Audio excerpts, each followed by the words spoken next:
Wala naman kasi talaga akong ginawang mali. Pero kung sa tingin nila meron man, dalhin nila kung saan, dalhin nila sa impeachment, dalhin nila sa korte, sasagutin namin. Yun. Kaya ako very casual kasi masasagot ko kasi lahat ng sasabihin nila. Minsan lang hindi ako nagsasalita, kaya mukha siyang walang sagot. Kasi minsan ayoko na rin na magsalita kasi nakakapagod na sila. Nakakapagod yung galit nila actually. Yun yung nakakapagod. Pero kung meron kayong kaaway, maasahan ako. Tawagin ninyo. Sa away, maasahan talaga ako.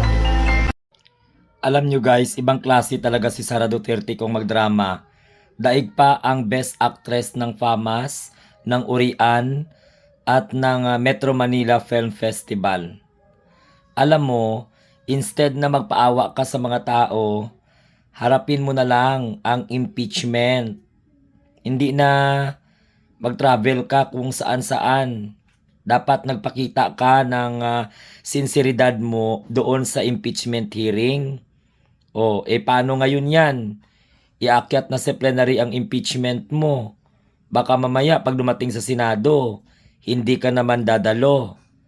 Ang dapat mong gawin, Sara Duterte, huwag kang magdrama. Kasalanan mo yan Nagpaka-ipokrita ka. Sabi nga ng iba, nagnakaw ka. Sabi nga ng mga accusation sa'yo, nagtraidor ka sa taong bayan. Hindi mo dineclare yung dapat mong i-declare. Diyan po sa iyong statement assets, liabilities and network. Pagkatapos, hindi mo naman inayos ang trabaho mo. Nilabasan ka ng COA ng notice of disallowances. Nagmatigas ka pa. Hindi mo na lang gin-comply ang pinakomply ng ahensya. Pagkatapos ngayon, paano mo ipapaliwanag yung mga transaction trail kaugnay po sa 6.77 billion na inflow at cash flow? Diyan po sa inflow and outflow ng pera sa bangko na hindi mo naman po dineclare bilang network mo. So yan po, Sara Duterte, imbis na magdrama ka dyan, imbis na magluha-luha ka, hindi nga magpaawa ka, harapin mo sana o hinarap mo sana. Paano?